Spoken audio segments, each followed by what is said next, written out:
কার্তিক গড়াই, প্রভাত জয়সওয়াল এবং বিশ্বরূপপতি আপনারা যেখানেই থাকেন কান পেতে শুনে রাখুন, আদিবাসীরা আপনারাকে ছাড়বে না, আপনারাকে মারছে, আজকাল আপনাদের জীবন যাচ্ছে। যদি আমাদের সাংবিধানিক অধিকারের যদি পূর্ণ হয়, যদি আপনাদেরকে পুলিশ প্রশাসন অ্যাট্রোসিটি অ্যাক্টের আন্ডারে গ্রেপ্তার না করে, তাহলে আদিবাসীদের হাতে মার দিয়ে আপনারা মরবেন। আদিবাসী নেতা সহ সাংবাদিক নিগ্রহের প্রতিবাদে সরগরম বলরামপুর। অভিযুক্তরা গ্রেফতার না হলে আদিবাসীদের হাতে মার খেয়ে প্রাণ যাবে। প্রকাশ্য মঞ্চে হুঁশিয়ারি দিয়ে প্রয়োজনে পুরুলিয়া বন্ধের পরিকল্পনা আদিবাসী সংগঠনের। পুরুলিয়ার শিক্ষক তথা আদিবাসী নেতা লক্ষ্মীনারায়ণ সিং সর্দারকে হেনস্থা এবং সাংবাদিক নিগ্রহের ঘটনায় চরম উত্তেজনা ছড়িয়েছে বলরামপুরে। আর এই ঘটনার মূল অভিযুক্তদের উদ্দেশ্যে আদিবাসী সংগঠনগুলো সরাসরি হুঁশিয়ারি দিয়ে বলেছে, হয় আপনারা গ্রেপ্তার হবেন, না হলে আদিবাসীদের হাতে মার খেয়ে প্রাণ যাবে। সোমবার এই ঘটনার প্রতিবাদে আদিবাসী সংগঠন ও নাগরিক সমাজের যৌথ উদ্যোগে বলরামপুর শহরে একটি বিশাল প্রতিবাদ মিছিল এবং বিক্ষোভ সমাবেশ অনুষ্ঠিত হয়। পশ্চিমবঙ্গ আদিবাসী ভূমিজ মুন্ডা কল্যাণ সমিতির নেতৃত্বে বিভিন্ন সংগঠন এই আন্দোলনে শামিল হয়। মিছিল শেষে সমাবেশে আদিবাসী নেতারা প্রশাসনের উদ্দেশ্যে বললেন, অভিযুক্তদের অবিলম্বে গ্রেফতার করতে হবে, না করলে তারা গোটা পুরুলিয়া জেলায় বন্ধের ডাক দেবেন। সমাবেশে উপস্থিত নেতারা কঠোর ভাষায় বললেন, এই ধরনের ঘটনা আদিবাসী সমাজের ওপর আক্রমণের প্রতিফলন এবং যদি প্রশাসন দ্রুত পদক্ষেপ না নেয় তাহলে এই আন্দোলন আরো বড় আকার ধারণ করবে। একই সাথে সাংবাদিকদের ওপর হামলাকে তারা বাক স্বাধীনতার উপর আক্রমণ হিসেবে কঠোর নিন্দা জানালেন। আদিবাসী সংগঠনগুলো অভিযুক্তদের গ্রেফতারের জন্য প্রশাসনকে 24 ঘন্টার সময়সীমা বেঁধে দিয়েছে। Bureau report, Purulia today. आदिवासी एकता जिंदाबाद जिंदाबाद जिंदाबाद दुनियार आदिवासी एक हो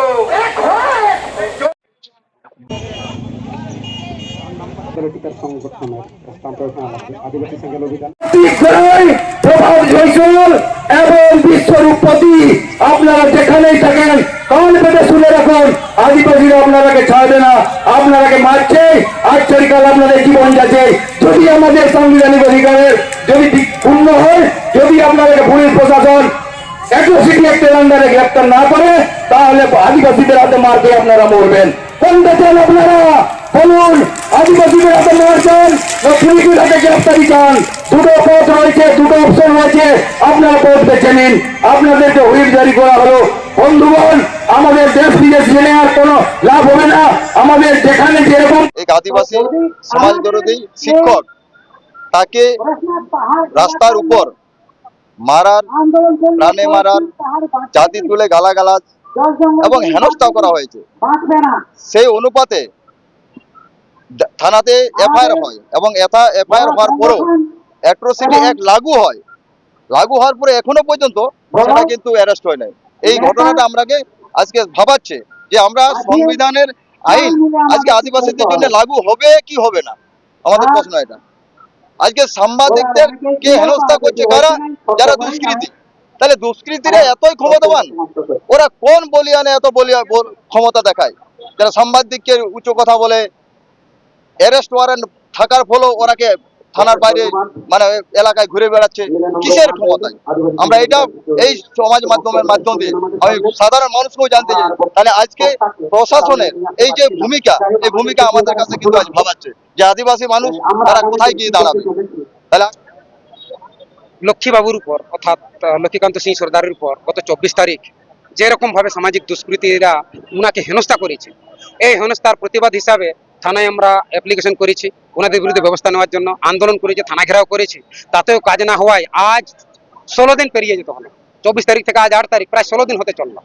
তো তাই আমরা এখান থেকে আমাদের বহরমপুর এলাকার সমস্ত আদিবাসী সম্প্রদায় ও আদিবাসী সম্প্রদায় সাংবাদিক বন্ধুদের সবাই আপনাদের মধ্য দিয়ে ওনাদের কাছে আমরা বার্তা পৌঁছাতে চাই, যদি আগামী 24 ঘন্টার মধ্যে সেই দুষ্কৃতীরা যদি অ্যারেস্ট না হয়, গ্রেপ্তার না হয়, তাহলে আমরা আমাদের মতো করে আমাদের যে প্ল্যানিং কমিশন আছে, 5 জনের একটা বডি কমিটি করা হয়েছে, তারা শুধু প্ল্যানিং করবেন। সেই প্ল্যানিং কমিশন মানে ওনাদের চিন্তা ভাবনা মতে আমরা গোটা বহরমপুর স্তব্ধ করার একটা চিন্তা ভাবনা আমরা 24 ঘন্টার মধ্যে স্টেপ নিয়েছি।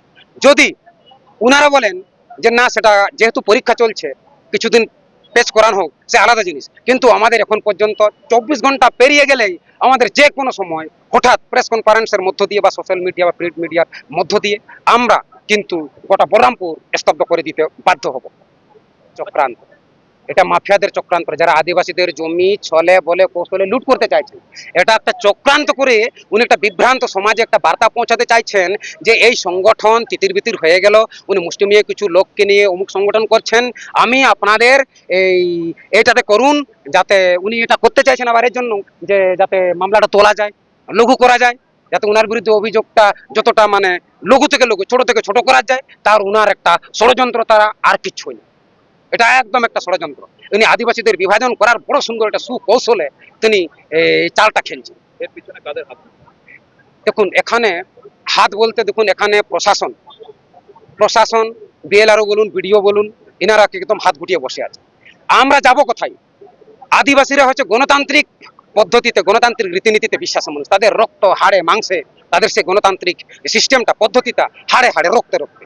এবারে আমরা গণতান্ত্রিক পদ্ধতিতে লড়াই, সর্বরকম লড়াই করে চেষ্টা করব, কোর্ট পর্যন্ত দৌড়ব, কিন্তু অপরাধীদের গ্রেপ্তার করতে হবে, এটুকু আমাদের দাবি থাকবে। আমাদের প্ল্যানিং কমিশন যেমন ভাবে করবেন, আজকে আমাদের আবার গুগল মিটও আছে, সেই গুগল মিটে আমরা আবার সিদ্ধান্ত নেব, এই ষড়যন্ত্রের বিরুদ্ধে আমাদের দাঁড়াতে হবে। আর আমি আদিবাসী সম্প্রদায়ের কাছে এই বার্তা পৌঁছাতে চাই আপনাদের চ্যানেলের মধ্য দিয়ে, যে ওই মাফিয়াদের দ্বারা, ওই ষড়যন্ত্রকারীদেরকে আপনারা চিনুন, ওনাদেরকে বুঝুন, জানার চেষ্টা করুন। যারা এখানে আদিবাসীদেরকে ব্যবহার করতে চাইছেন, আদিবাসী একতাকে নষ্ট করতে চাইছেন, আদিবাসীদেরকে তিত্তির করতে চাইছেন, আদিবাসীদেরকে ব্যবহার করে তিনি তা এখানে জঙ্গলরাজ প্রতিষ্ঠা করতে চাইছেন, ওনাকে চিনুন, ওনাকে জানুন, ওনাকে বুঝুন।